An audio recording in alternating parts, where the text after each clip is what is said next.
सलगच्या सुट्ट्यांमुळे कोकणातील समुद्र किनारे देश विदेशातील पर्यटकांनी फुललेले दिसतायत। नाताळ सणाचा आनंद लुटण्यासाठी आणि सरत्या वर्षाला निरोप देण्यासाठी आणि नववर्षाच्या स्वागतासाठी पर्यटक मोठ्या प्रमाणात कोकणात दाखल झालेत। सिंधुदुर्ग जिल्ह्यात वेंगुर्ला, शिरोडा, वेळानगर, देवगड, कुणकेश्वर, मालवण, दांडी त्याचबरोबर तारकर्ली येथील सर्व किनाऱ्यांवर मोठ्या प्रमाणात पर्यटक आलेत।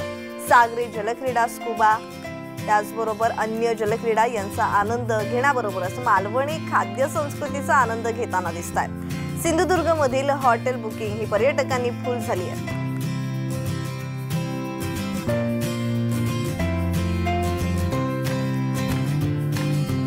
याचाच आढावा घेतला आमचे सिंधुदुर्गचे प्रतिनिधी सुरेश कौलगेकर यांनी। पाहूयात।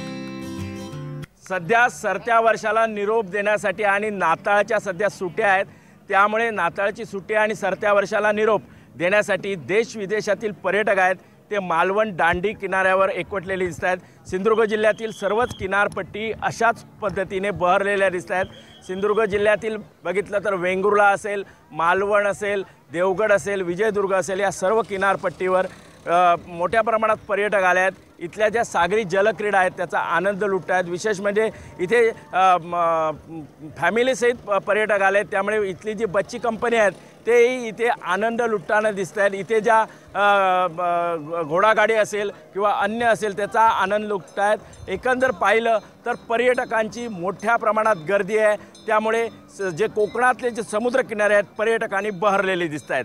सुरेश कौलगेकर, जय महाराष्ट्र, मालवण, सिंधुदुर्ग।